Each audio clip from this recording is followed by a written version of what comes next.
Students हम discuss करेंगे important news के बारे में। First news is regarding the enforcement directorate के पर्सपेक्टिव से है। एनफोर्समेंट डायरेक्टरेट के द्वारा पेटीएम नाम का जो पेमेंट कंपनी है उसके पेरेंट ऑर्गेनाइजेशन को जो नोटिस है वो सेंड किया गया। पेमा के जो रूल्स हैं उनके वायलेशन के पर्सपेक्टिव से। स्टूडेंट्स के एग्जाम के अंदर में इस न्यूज़ से रिलेटेड कोई क्वेश्चन है वो फ्रेम किया जा सकता है। तो स्टूडेंट्स एग्जाम के अंदर क्वेश्चन है वो नहीं फ्रेम होगा। बट आप देखिए कि काफ़ी दिनों से हमने एनफोर्समेंट डायरेक्टरेट है उसके पर्सपेक्टिव से नहीं रीड किया था, उसी वजह से इस न्यूज़ को यहाँ पे इंक्लूड है वो किया गया।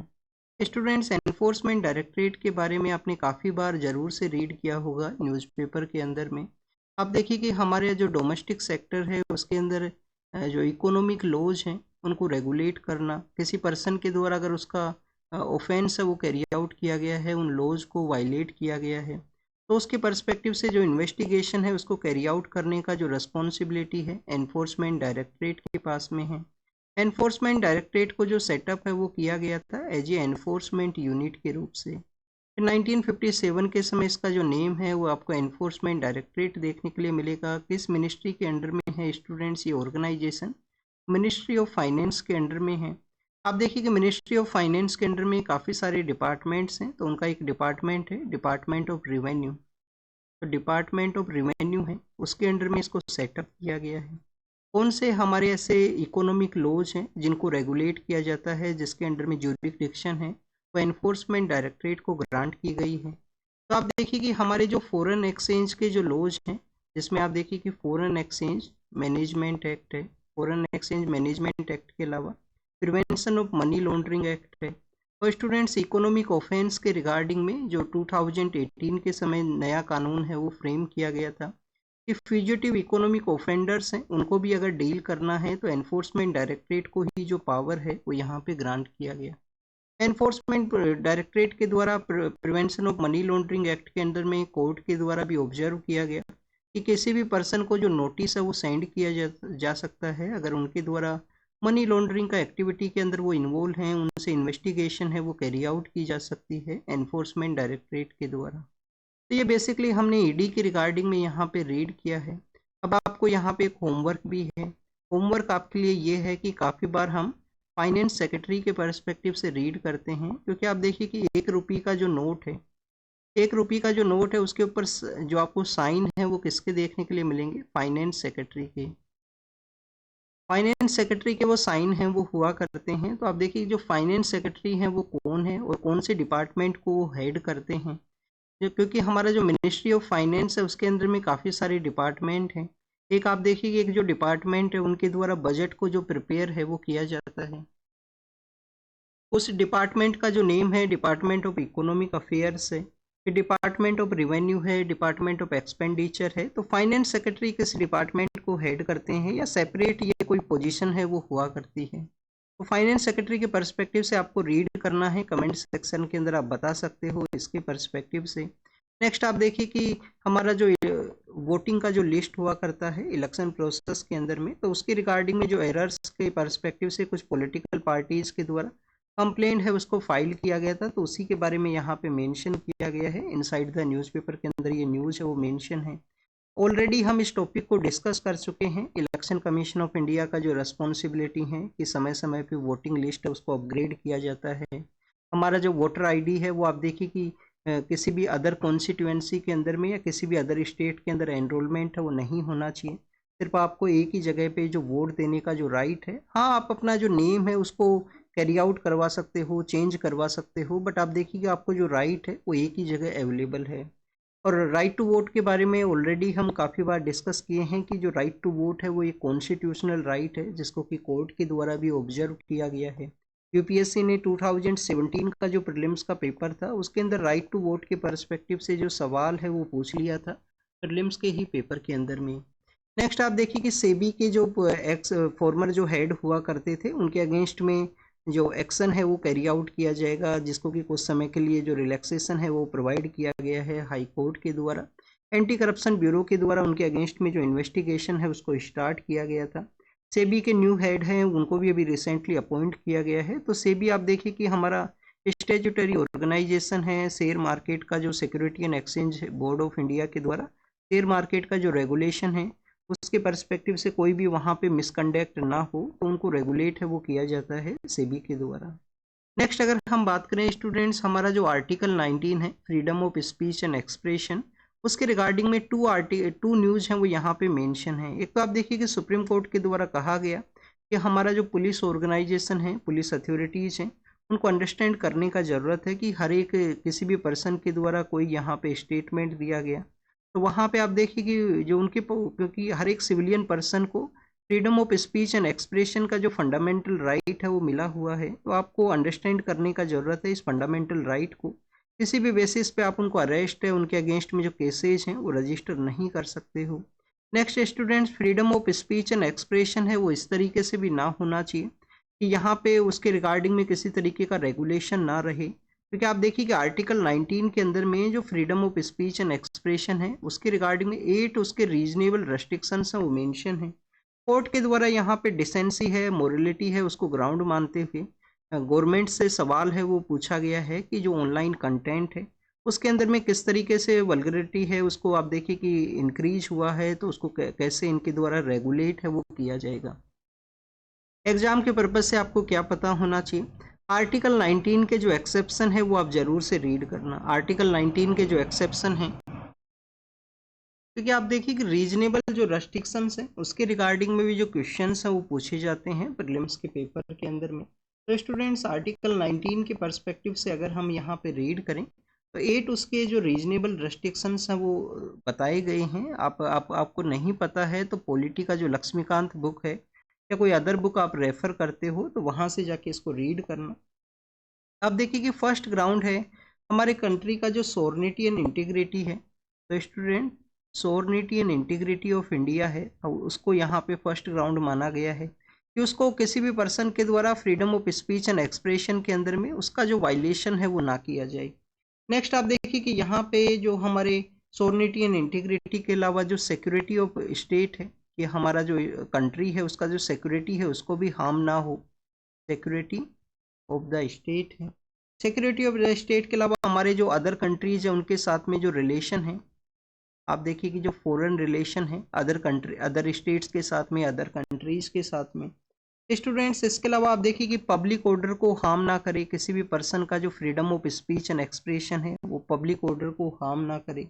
पब्लिक ऑर्डर के अलावा स्टूडेंट डिसेंसी एंड मोरलिटी है, जिसको कि यहाँ पे ग्राउंड बताया गया है कोर्ट के द्वारा कि उसको भी मेंटेन करना है आपको freedom of speech and expression के अंदर में। तो डिसेंसी एंड मोरलिटी है, फिर कंटेम्प्ट ऑफ कोर्ट है, कोर्ट के द्वारा कोई यहाँ पे लॉ दे दिया गया है उसको पब्लिक डोमेन के अंदर में कोर्ट का जो अथॉरिटी है उसको लोअर डाउन करने का जो कोशिश है वो ना किया जाए किसी पर्सन के द्वारा। तो स्टूडेंट्स, कंटेम्प्ट ऑफ कोर्ट के अलावा डिफामेशन है, और आप देखिए कि कोई ऑफेंस है उसका इंसाइटमेंट या उसको इंक्रीज है वो ना करता हो आपका freedom of speech and expression.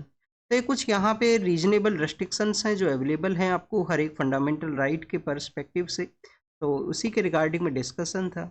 Next अगर हम बात करें स्टूडेंट्स, ऑस्कर अवार्ड्स के बारे में है। आप देखिए कि इस न्यूज़ के बारे में ऑलरेडी एक बार हमने डिस्कस किया था कि गवर्नमेंट के द्वारा बताया गया है कि आने वाले समय के अंदर में जब पार्लियामेंट असम्बल होगा, फिर से जो पार्लियामेंट्री हाउसेज असम्बल होंगे, तो उस समय में उनके द्वारा जो लॉ है वो लाया जा सकता है। ऑनलाइन कंटेंट है उसके अंदर में जो वल्गरिटी है उसको किस तरीके से रेगुलेट है वो किया जाए। ऑस्कर अवार्ड्स के बारे में है। ऑस्कर अवार्ड्स को आप देखिए कि एकेडमिक अवार्ड्स के नाम से भी जाना करते हैं, मूवी का जो सेक्टर है उसके पर्सपेक्टिव से हुआ करते हैं। डॉक्यूमेंट्रीज को भी इसके अंदर इंक्लूड है वो किया जाता है। आप देखिए कि इंडिया से भी कुछ डॉक्यूमेंट्रीज हैं जिनको कि समय समय पे जो अवार्ड्स हैं वो मिले हैं। तो उसी के पर्सपेक्टिव से है एग्जाम में जो क्वेश्चंस के जो चांसेस हैं वो काफ़ी कम है। या अगर आप एसएससी या कोई अदर जो फैक्चुअल एग्जाम्स का जो प्रिपेयर करते हो जिसमें फैक्चुअल टाइप का जो क्वेश्चंस हैं वो पूछे जाते हैं, तो उसके रिगार्डिंग में आप इनको रीड कर लेना अगर आपके पास में समय हो, या आप इनको रिटेन है वो कर सके हो इस इंफॉर्मेशन को। नेक्स्ट अगर हम बात करें स्टूडेंट्स, यूनाइटेड अरब अमीरात के रिगार्डिंग में है। एक इंडियन वुमेन है जिनको कि वहाँ पे हाउस जो सर्वेंट है उसके रिगार्डिंग में जो रिक्रूट है वो किया गया था, बट आप देखिए कि वहाँ पे उनको जो डेथ सेंटेंस है वो दिया जाता है कि इन्फेंट है उसके डेथ के रिगार्डिंग में, क्योंकि स्टूडेंट्स यूनाइटेड अरब अमीरात के वहाँ पे जो इन्फेंट है, इन्फेंट का जो केसेज हैं उनको काफ़ी आप देखिए कि काफ़ी सीरियस मैनर के अंदर में डील है वो किया जाता है। तो स्टूडेंट्स यहाँ पे इन्फेंट का जो मर्डर चार्जेस के बेसिस पे उनको जो एग्जीक्यूशन है, उनका जो जो डेथ पेनल्टी है वो उनको दिया गया है। ये कोर्ट के अंदर में गवर्नमेंट के द्वारा बताया गया, क्योंकि उनके पेरेंट के द्वारा एक पिटीशन को फाइल किया गया था कि गवर्नमेंट के द्वारा उनको पार्डन प्रोसेस या वापस लाने के रिगार्डिंग में कोई इनिशिएटिव को कैरी आउट किया गया है। तो उसी समय ये इन्फॉर्मेशन है वो शेयर किया गया। क्या ये एग्ज़ाम के पर्पज़ से इम्पोर्टेंट है? एग्ज़ाम के पर्पज़ से आप देखें कि हमारे काफ़ी सारी कंट्रीज़ के साथ में हमारे आप देखिए कि इस तरीके से रिलेशंस हैं वो हुआ करते हैं, जिसमें हमारे इंडियन ओरिजिन के जो पर्सन हैं उनको किसी क्राइम के अंदर अगर वहाँ पे अरेस्ट किया गया है तो पार्डन है वो ग्रांट कर दिया जाता है मिनिस्ट्रीज़ का जो इंगेजमेंट है उसके थ्रू में। रिसेंटली आप देखिए कि हमने कतर के पर्सपेक्टिव से रीड किया था, जिसमें जो 8 जो नेवल ऑफिशियल्स हैं उनको इंडिया के लिए वापस से जो सेंड है वो किया गया था। बट यहाँ पे जो चार्जेस हैं वो काफ़ी सीरियस चार्जेस थे। यूनाइटेड अरब अमीरात के जो लॉज हैं उसके अंदर में इसको सीरियस कैटेगरी के अंदर रखा गया है। यूनाइटेड अरब अमीरात के साथ में इंडिया के जो रिलेशंस हैं काफ़ी बेटर सिचुएशन के अंदर में हैं। कहाँ पे ये सिचुएटेड है, एक बार इसका लोकेशन आप देख लेना। आप देखिए कि सपोज कीजिए ये यहाँ पे अरेबियन जो पेनिनसुला है, ये अरेबियन पेनिनसुला है वो सिचुएटेड है। स्टूडेंट्स इस एरिया के अंदर में ओमान नाम का कंट्री है, ओमान नाम का जो कंट्री है, और आप देखिए किस तरीके से ओमान का एक्सटेंशन है। तो यहाँ पे आपको जो यूनाइटेड अरब अमीरात है वो आपको देखने के लिए मिलेगा। यूनाइटेड अरब अमीरात कौन कौन से ऐसे कंट्रीज हैं जिसके साथ अपना एरिया शेयर करता है? तो आप देखिए कि सऊदी के साथ में अपना एरिया शेयर करता है, सऊदी अरेबिया है। और आप देखिए कि ओमान के साथ में अपना जो एरिया है वो शेयर करता है।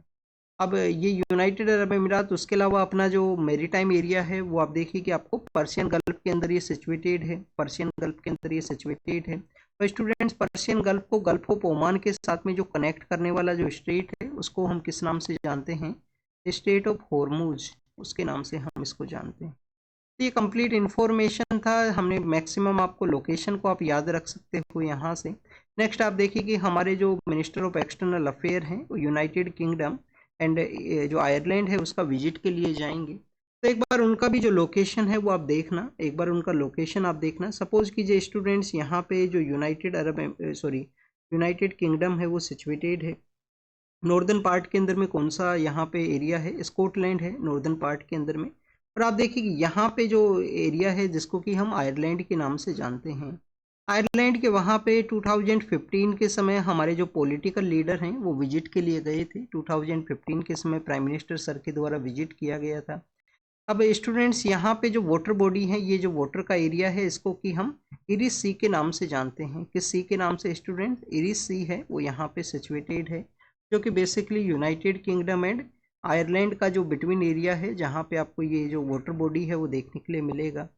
नेक्स्ट अगर हम बात करें स्टूडेंट्स स्कॉटलैंड के, वहाँ पे एक सिटी है, आप देखिए कि स्कॉटलैंड के वहाँ पे एक सिटी है एडिनबर्ग। एडिनबर्ग के रिगार्डिंग में क्वेश्चन पूछ लिया गया था किसी एग्जाम के अंदर में, शायद यूपीएससी के द्वारा ही वो एग्जाम कंडक्ट होता है। क्वेश्चन ये पूछ लिया गया था कि वर्ल्ड का फर्स्ट लिटरेचर सिटी है वो कौन सा है? क्योंकि आप देखिए कि अभी हमारे यहाँ पे केरल के अंदर में कोझिकोड नाम का जो सिटी है, तो यूनेस्को क्रिएटिव सिटीज़ का जो नेटवर्क है उसके अंदर में उसको एज ए लिटरेचर सिटी के रूप से ऐड किया गया था। कौन सा सिटी है स्टूडेंट्स? कोझिकोड है, कोझिकोड है जिसको कि क्रिएटिव सिटीज नेटवर्क के अंदर में ऐड किया गया। बट ये जब क्रिएटिव सिटीज नेटवर्क को स्टार्ट किया गया था तो जो फर्स्ट सिटी है एडिनबर्ग उसको कि लिटरेचर सिटी के रूप से ऐड किया गया था। तो वर्ल्ड का फर्स्ट लिटरेचर सिटी का जो उसको टाइटल है वो दिया जाता है। ये क्वेश्चन किसी एग्जाम के अंदर पूछा गया था लास्ट 1 ईयर बिफोर जो एग्जाम है वो कंडक्ट हुए थे उसके अंदर में। नेक्स्ट अगर हम बात करें स्टूडेंट जो टाइगर्स जीनत हैं उनके बारे में है, आप देखिए कि सिमलीपाल टाइगर रिजर्व के अंदर में ये सिचुएटेड हैं। अब इनको आने वाले समय के अंदर में लार्जर जो एनक्लोजर एरिया है उसके अंदर में इनको रिलीज है वो किया जाएगा। स्टूडेंट्स काफ़ी वजह से न्यूज़ के अंदर में हैं, काफ़ी वजह से न्यूज़ में इस वजह से हैं। आप देखिए कि महाराष्ट्र से इनको उड़ीसा के अंदर में सेंड किया गया था, महाराष्ट्र से उड़ीसा के लिए, क्योंकि उड़ीसा के अंदर ही जो सिमलीपाल टाइगर रिजर्व है वो सिचुएटेड है। तो स्टूडेंट्स वहाँ पे जब इनको सेंड किया गया तो इनके द्वारा आप देखिए कि इनिशियल फेज के अंदर में जो सिमलीपाल टाइगर रिजर्व से अदर स्टेट के जो एरियाज़ हैं जैसे वेस्ट बंगाल के लिए इनके द्वारा अपना मूवमेंट को कैरी किया गया, फिर वहाँ से इनको कैप्चर करके वापस से जो लाया गया। कुछ आप देखिए कि ट्राइबल कम्युनिटी के जो लोग हैं उनके द्वारा भी एक पिटीशन को फाइल किया गया था, एक एप्लीकेशन को फाइल किया गया था। कि जो टाइग्रस जीनत की वजह से उनके जो बेसिक जो राइट्स हैं, जो उनके द्वारा जो ग्रोव्स हुआ करते हैं, जो आप देखिए कि प्लांट का वर्शिप है वो भी किया जाता है हमारे जो ट्राइबल कम्युनिटीज़ के द्वारा। तो उनका जो वर्शिप प्रोसेस है वो हार्म हुआ है, क्योंकि इसको उसी एरिया के अंदर में रखा गया था जहाँ पे उनके जो सेक्रेड जो प्लांट्स हैं वो सिचुएटेड थे। तो उस वजह से न्यूज़ के अंदर में है। अब आप देखिए कि यहाँ पे फिर से न्यूज़ में मेंशन किया गया है कि आने वाले समय के अंदर में लार्जर एरिया के अंदर में इनको जो सेंड है वो किया जाएगा। तो स्टूडेंट्स, अब यहाँ पे आपको सिमलीपाल टाइगर रिजर्व के बारे में कुछ इन्फॉर्मेशन होनी चाहिए। कहाँ पे ये सिचुएटेड है? उड़ीसा का जो नॉर्दर्न पार्ट है उसके अंदर में आप देखें कि मयूरभंज जो डिस्ट्रिक्ट है, मयूरभंज जो डिस्ट्रिक्ट है वहाँ पे ये सिचुएटेड है। वाटरफॉल्स हैं वो सिचुएटेड है मयूरभंज डिस्ट्रिक्ट के अंदर में, जहाँ पे ये जो सिमलीपाल टाइगर रिजर्व है उसी के जो इंटरनल एरिया है उसके अंदर में। आप देखिए कि एलिफेंट का जो कॉरिडोर है वो भी वहाँ से पास होता है। एलिफेंट के कॉरिडोर के अलावा जो टाइगर्स हैं उनके भी कंजर्वेशन के पर्सपेक्टिव से एक इम्पोर्टेंट ये एरिया है। यूनेस्को का जो बायोस्फीयर रिजर्व का जो कैटेगरी है उसके अंदर भी ये एडेड है। यूनेस्को का जो बायोस्फीयर रिजर्व का जो लिस्ट है उसके अंदर भी आपको सिमलीपाल टाइगर रिजर्व है वो देखने के लिए मिलेगा। तो यूनेस्को का बायोस्फीयर रिजर्व का लिस्ट है उसके अंदर भी ये है। तो एग्जाम के पर्पज से इंफॉर्मेशन था जिसको कि हमने डिस्कस किया है। हमारे काफ़ी बार एक स्टेट से अदर स्टेट के अंदर में जो ट्रांसलोकेशन है उसको कैरी आउट किया जाता है। जैसे कि अभी हमने कुछ दिन पहले टेलीग्राम चैनल के ऊपर आपको शेयर किया था कि मध्य प्रदेश के द्वारा भी राजस्थान है, राजस्थान के अलावा 4 जो स्टेट्स है वहाँ पे ट्रांसलोकेशन को कैरी आउट है वो किया जाएगा। ये शायद दिसंबर के मंथ के समय हमने इसको रीड किया था। नेक्स्ट आप देखिए कि पीएम सर हैं जो गुजरात के विजिट के लिए गए हुए थे, वहीं पे ही उनके द्वारा wildlife board of India है, national board for wildlife है, उसका मीटिंग को हेड किया गया, क्योंकि उसके जो चेयरमैन हैं वो पीएम सर हुआ करते हैं। National board for the wild life है, उसकी मीटिंग को हेड किया गया है पीएम सर के द्वारा। पीएम सर के द्वारा मीटिंग के अंदर में डिस्कस यही किया गया कि जो क्रिटिकल एंडेंजर्ड बर्ड्स हैं, जो टाइगर्स हैं, जो घड़ियाल्स हैं, उनका किस तरीके से कंजर्वेशन को कैरी आउट है वो किया जाना है। National board for wild life के रिगार्डिंग में बेसिक इन्फॉर्मेशन आपको पता होना चाहिए कि वाइल्ड लाइफ प्रोटेक्शन एक्ट है 1972 का, उसी का आप देखिए कि 1972 का जो वाइल्ड लाइफ प्रोटेक्शन एक्ट है ये तो आपको याद होना चाहिए। वैसे इसके आपको जो यहाँ पे जो सेक्शंस हैं वो भी आपको लिटिल बिट इन्फॉर्मेशन होना चाहिए कि किसके अंदर में जो पावर है वो ग्रांट करता है। वाइल्ड लाइफ प्रोटेक्शन एक्ट के अंदर में आप देखिए कि कोई एनिमल है उसके द्वारा टू मच डैमेज किया गया है तो उसका जो हंटिंग का जो पावर है वो भी यहाँ पे ग्रांट करता है। वाइल्ड लाइफ प्रोटेक्शन एक्ट है वो जो स्टेट के जो वाइल्ड लाइफ वार्डन हैं उनसे जो परमिशन का जो रिक्वायरमेंट है वो रहेगा। अगर किसी भी जो एनिमल है उसको एलिमिनेट है वो करना है, कोई अगर देखिए कि ह्यूमन बीइंग का जो लाइफ है उसको डेंजरस सिचुएशन को क्रिएट करता है। तो वाइल्ड लाइफ प्रोटेक्शन एक्ट का जो सेक्शन 5 है, 5A है, उसके थ्रू ये क्रिएट हुआ है। इसके अलावा आप देखिए कि पीएम सर इसका जो मीटिंग है उसको हेड करते हैं। जो इसके वाइस चेयरमैन है वो minister of environment, forest and climate change हुआ करते हैं। 47 मेंबर्स का कमेटी हुआ करती है जिसके अंदर में एनजीओ के लोग हैं, एक्सपर्ट पर्सनस हैं, उन सभी को आप देखिए कि इसका जो कमेटी है उसके अंदर में ऐड है वो किया जाता है। कुछ मेंबर ऑफ पार्लियामेंट्स को भी ऐड किया जाता है। मेंबर ऑफ पार्लियामेंट्स आप देखिए कि टोटल 3 हैं, इसमें 2 मेंबर्स हैं वो लोकसभा से हैं, एक राज्यसभा से हुआ करते हैं। इनका आप देखिए कि एक स्टैंडिंग कमेटी हुआ करती है जो इंफॉर्मेशन को प्रोवाइड करता है। उसके अंदर में एग्जामिन किया जाएगा वाइल्ड लाइफ के कंजर्वेशन के जो डिसीजंस को लेना है। तो स्टूडेंट्स ये हमने डिस्कस किया। नेक्स्ट आप देखिए कि फिर से इन्वायरमेंट के बारे में एक न्यूज़ है गैंगेटिक डॉल्फिन के पर्सपेक्टिव से। गैंगेटिक डॉल्फिन का जो एस्टिमेट है, जो यहाँ पे जो उनका पॉपुलेशन है उसको कैलकुलेट किया गया। एक तो आप देखिए कि स्टूडेंट्स कैलकुलेट करना काफ़ी ज़्यादा डिफ़िकल्ट है। डिफ़िकल्ट किस वजह से है? क्योंकि यहाँ पे आपको जो अंडर द सी है, अंडर द वाटर बॉडी है वो आपको देखने के लिए मिलती हैं। गैंगेटिक जो डॉल्फिन है बेसिकली रिवर डॉल्फिन है, रिवर का जो अंडर वाटर है उसके अंदर में इनका प्रेजेंस हुआ करता है। स्टूडेंट्स अंडर वाटर प्रेजेंस होने की वजह से इनका जो कैलकुलेशन करना था वो काफ़ी ज़्यादा एक डिफ़िकल्ट टास्क था। अब आप देखिए कि जब डाटाज को रिलीज किया गया है तो 6327 जो गैंगेटिक डॉल्फिन्स हैं 4 स्टेट्स के अंदर में उनका मेजरली प्रेजेंस है।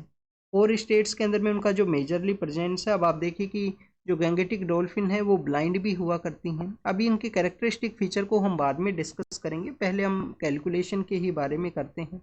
अंडर वाटर होने की वजह से one of the difficult task था, यहाँ पे जिस भी तरीके से जो टेक्नोलॉजी है उसको यूज किया गया है। इनका जो बॉडी स्ट्रक्चर है वो भी आप देखिए कि टाइगर्स का जब कैलकुलेशन हुआ करता है तो टाइगर्स का जो स्ट्रिप हुआ करता है बॉडी के ऊपर में, तो उसके बेसिस पे डिफ्रेंशिएट है वो कर लिया जाता है कैमरा के आर्टिफिशियल इंटेलिजेंस को यूटिलाइज करते हुए। बट इनको जो डिटेक्ट करना है वो डिफ़िकल्ट था। अब आप देखिए कि कैलकुलेशन के अंदर ये बताया गया है कि उत्तर प्रदेश के अंदर में हाईएस्ट आपको देखने के लिए मिलती हैं। उत्तर प्रदेश के बाद में आप देखिए कि बिहार के अंदर में है इनका संख्या, फिर बिहार के अंदर में है जहाँ पे गैंगेटिक डॉल्फिन का जो सेंचुरी है वो भी सिचुएटेड है। फिर आप देखिए कि वेस्ट बंगाल के अंदर में है और फिर आसाम के अंदर में है। तो स्टूडेंट्स उत्तर प्रदेश है, बिहार है, वेस्ट बंगाल है और आप देखिए कि फिर आसाम है। तो इन 4 स्टेट्स के अंदर में मेजर इनका पॉपुलेशन है। इसके अलावा अगर हम कैरेक्टरिस्टिक फीचर्स के बारे में डिस्कस करें तो आप देखिए कि फ्रेश वाटर, ये फ्रेश वाटर के अंदर इनका प्रेजेंस हुआ करता है, रिवर के अंदर ये रहा करती हैं, गंगा, ब्रह्मपुत्र और मेघना जो रिवर हैं। इसके अलावा स्टूडेंट्स कर्णाफुली हैं, सांगसू हैं और जो मेघना रिवर है वहाँ पे इनका प्रेजेंस है, जो कि आपको इंडिया, बांग्लादेश और आप देखिए कि भूटान का जो एरियाज है वहाँ पे इनका प्रेजेंस देखने के लिए मिलेगा। इंडिया का एक्वेटिक एनिमल भी है। 2009 के समय में गैंगेटिक रिवर डॉल्फिन को इंडिया का जो एक्वेटिक एनिमल है वो डिक्लेयर किया गया था। और 2014 या 15 का जो प्रीलिम्स का पेपर है उसके अंदर में यूपीएससी ने जो सवाल है वो पूछा था, जो एक्वेटिक एनिमल है वो कौन है इंडिया का। अगर हम इनका एक कंजर्वेशन पर्सपेक्टिव से बात करें तो एंडेंजर्ड इनका जो स्टेटस है वो हुआ करता है, एंडेंजर्ड इनका स्टेटस है। और आप देखिए कि बिहार के अंदर में विक्रमशिला जो गैंगेटिक रिवर डॉल्फिन का जो सेंचुरी है, विक्रमशिला जो सेंचुरी है, विक्रमशिला सेंचुरी है वो इनका सिचुएटेड है। स्टूडेंट्स ब्लाइंड हुआ करती हैं, ब्लाइंड होने की वजह से आप देखिए कि ये इनका जो जो मूवमेंट है, जो कम्युनिकेशन है वो बेसिकली जो वॉइस है उसी के पर्सपेक्टिव से अपना जो मूवमेंट को कैरी आउट करते हैं, जिसको कि हम इको लोकेशन का जो नेम है वो दिया करते हैं। इको लोकेशन की वजह से अपना जो मूवमेंट है, कम्युनिकेशन है, उसको ये कैरी करती हैं। और आप देखिए कि इनका एक अदर नेम है, वो उनको सूसू के नाम से भी जाना करते हैं। सूसू इनका एक अदर नेम है वो हुआ करता है। नेक्स्ट अगर हम बात करें स्टूडेंट्स आदित्य L1 मिशन के बारे में है, हमारा जो अर्थ है और अर्थ से आप देखिए कि सन का जो डिस्टेंस है उसका जो 1% एरिया है उस वहाँ पे आदित्य L1 मिशन है वो सिचुएटेड है। आदित्य L1 मिशन के द्वारा सन का जो आप देखिए कि जो वहाँ पे किस तरीके से डेवलपमेंट हुआ करता है उसका एनालिसिस किया जाएगा, उसके जो second set of scientific datas हैं उनको जल्द ही जो रिलीज है वो किया जाएगा। नेक्स्ट स्टूडेंट डेयरी सेक्टर के बारे में है। डेयरी सेक्टर को बूस्ट करने का ज़रूरत है जिससे कि हमारे यहाँ पे रूरल एरिया से अर्बन एरिया का जो माइग्रेशन है उसको स्टॉप किया जा सके और लोगों को यहाँ पे बेटर जो अल्टरनेटिव बेनिफिट है, एम्प्लॉयमेंट है, उसको प्रोवाइड किया जा सके, जो कि हमारे मिनिस्ट्री ऑफ कॉरपोरेट के जो मिनिस्टर हैं उनके द्वारा ये स्टेटमेंट है वो दिया गया है।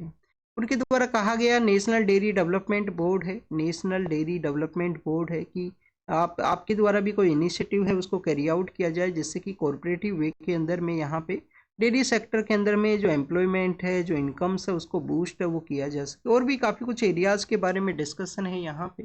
आपको स्टूडेंट्स एक इन्फॉर्मेशन ये होना चाहिए कि आप देखिए कि हम काफ़ी बार डेट एक फ्री ट्रेड का एक इनिशिएटिव था जो कि हमारा ईस्ट एशियन कंट्रीज है उनके साथ में होने वाला था। RCEP के बारे में आपने रीड किया होगा, रीजनल कम्प्रीहेंसिव इकोनॉमिक जो पार्टनरशिप था। तो आप देखिए कि RCEP का जो कॉन्सेप्ट है वो इंडिया के द्वारा इसी वजह से इसको नहीं साइन किया गया था कि इंडिया को यहाँ पे बेसिकली कंसर्न ये थे कि इंडिया का जो डेयरी सेक्टर है उसको हार्म हो सकता है, क्योंकि न्यूजीलैंड भी इसका पार्ट है, न्यूजीलैंड भी इसका पार्ट है। और आप देखिए कि न्यूजीलैंड के अंदर में डेयरी सेक्टर के अंदर में काफ़ी अच्छा जो डोमिनेशन है, काफ़ी अच्छा उनके जो प्रोडक्ट्स हैं वो आपको देखने के लिए मिलते हैं। इंडिया के जो सिटी एरिया हैं उनके यहाँ पे जो आप देखिए कि कोलोब्रेशन के पर्सपेक्टिव से एक इनिशिएटिव को लॉन्च किया गया है पीएम सर के द्वारा। पीएम सर के द्वारा बेसिकली आप देखिए कि सिटीज़ कोलिशन फॉर सर्कुलेटरीज है, cities coalition for the circulatory है, उसको यहाँ पे लॉन्च किया गया। C3 ये इनिशिएटिव है, C3 ये इनिशिएटिव है। इस इनिशिएटिव के थ्रू स्टूडेंट्स इंडो पैसिफिक के जो सिटी टू सिटी यहाँ पे जो कोलोब्रेशन है उसको कैरी आउट किया जाएगा जिससे कि सस्टेनेबल डेवलपमेंट है उसको हम अचीव कर सकें। अभी आप देखिए कि जब भी हम सस्टेनेबल सिटीज़ के बारे में रीड करते हैं तो सिंगापुर वो कंट्री है, वो कंट्री है जिनके द्वारा सस्टेनेबली जो डेवलपमेंट है उसको कैरी किया गया है। अर्बन चैलेंज फंड है उसको सेटअप किया गया है हमारी गवर्नमेंट के द्वारा बजट के अंदर में। और यहाँ पे काफ़ी कुछ ऐसे एरियाज़ हैं जो इंडो पैसिफिक के जो कंट्रीज़ हैं, पैसिफिक ऑर्गेनाइजेशन के जो कंट्रीज़ हैं, जिसके रिगार्डिंग में आप देखिए कि एक इनिशिएटिव है जो 2009 के समय लॉन्च हुआ था, 3R का उसको इनिशिएटिव का नाम दिया करते हैं। तो उसी के अंडर में यहाँ पे सिटी टू सिटी कोलिब्रेशन है उसको कैरी आउट है वो किया जाएगा। नेक्स्ट स्टूडेंट्स, अगर हम डिस्कस करें ओबेसिटी के रिगार्डिंग में है स्टूडेंट्स, लास्ट 2 डिकेड्स के अंदर में, लास्ट 2 डिकेड्स के अंदर में अब देखिए कि इंडिया के अंदर में जो ओबेसिटी है, जो ओवरबर्डन, यहाँ पे ओवरवेट का जो सिचुएशन है वो इंक्रीज हुआ है। इसके अंदर अगर हम बात करें चाइल्ड्स के अंदर भी हमारे यहाँ पे ओबेसिटी का जो इंक्रीज है वो काफ़ी फास्ट रेट के ऊपर में है। तो इंडिया का जो यहाँ पे राइजिंग ओबेसिटी है इसको किस तरीके से कंट्रोल किया जाए, किस तरीके से इकोनॉमिक इफेक्ट है उसको भी कैरी आउट करता है, हेल्थ का जो बर्डन है उसको ये क्रिएट करता है, तो उसके बारे में यहाँ पे कंप्लीट डिस्कशन है। रिसेंटली हमारे पीएम सर के द्वारा जो मन की बात प्रोग्राम है उसके अंदर भी आप देखिए कि ओबेसिटी के बारे में मेंशन किया गया था। फिट इंडिया कैंपेन है हमारी गवर्नमेंट का, ये खेलो इंडिया कैंपेन है। आप देखिए कि स्पोर्ट्स है उसको प्रमोट करने के पर्सपेक्टिव से खेलो इंडिया आपको जो कैंपेन है वो देखने के लिए मिलेगा। खेलो इंडिया के अलावा आप देखिए कि फिट इंडिया कैंपेन है जिसको कि अर्लियर फेज के अंदर ही लॉन्च है वो किया गया था, फिट इंडिया कैंपेन है। फिट इंडिया कैंपेन के अलावा स्टूडेंट्स आप देखिए कि ईट राइट कैंपेन भी है। ईट राइट, क्योंकि अगर आप अच्छे से जो डाइट है वो राइट वे के अंदर में नहीं कैरी आउट करोगे तो भी आपको ये बर्डन हो सकता है। FSSAI के द्वारा आप देखिए कि समय समय पे ऐसे इनिशिएटिव्स को लॉन्च किया जाता है जिससे कि ट्रांस फैट है, जो ट्रांस फैट है उसको रिड्यूस किया जा सके। तो उसी की काफ़ी सारे स्ट्रेटजीज के बारे में डिस्कशन है। फर्स्ट आप देखिए कि अवेयरनेस को जनरेट करने का ज़रूरत है, अवेयरनेस को जनरेट किया जाए। सेकेंड आप देखिए कि प्रॉपर फूड है उसका अवेलेबिलिटी को कैरी आउट किया जाए, अवेलेबिलिटी ऑफ फूड है, अवेलेबिलिटी ऑफ ईटिंग जो हैबिट्स हैं। इसके अलावा स्टूडेंट्स तो और भी यहाँ पे जो ग्रास रूट लेवल के ऊपर में इंगेजमेंट का ज़रूरत है, हमारे प्रॉपर अर्बन प्लानिंग का ज़रूरत है। तो ऐसे काफ़ी सारे जो पॉइंट्स है उसको यहाँ पे बताया है वो गया है। नेक्स्ट अगर हम बात करें ऑस्ट्रेलिया के बारे में है, ऑस्ट्रेलिया के जो डिप्लोमेट हैं उनके द्वारा इंडिया के पर्सपेक्टिव से ये जो आर्टिकल है वो लिखा गया है कि इंडिया और ऑस्ट्रेलिया के जो रिलेशन है वो कैसे बूस्ट होंगे आने वाले समय के अंदर में। 2030 तक जो इंडिया को इकोनॉमिक डेवलपमेंट को अचीव करना है उसके अंदर में ऑस्ट्रेलिया का कम्प्लीटली जो सपोर्ट है वो ये प्रोवाइड करता है। आप देखिए कि इंडिया और ऑस्ट्रेलिया के द्वारा economic cooperation and trade agreement है, economic cooperation and trade agreement है जिसको कि 2022 के समय ही साइन किया गया था। तो इकोनॉमिक कोऑपरेशन को भी ये बूस्ट करता है, ट्रेड को भी ये बूस्ट करता है। इंडिया का जो स्किल का जो डिमांड है तो इंडिया की आप देखिए कि स्किल जो फोर्स है उसको एम्प्लॉयमेंट ऑस्ट्रेलिया प्रोवाइड करता है। ह्यूमन ब्रिज को क्रिएट करता है, हमारा जो डायस्पोरा है उसके रिगार्डिंग में ह्यूमन ब्रिज है उसको क्रिएट करता है।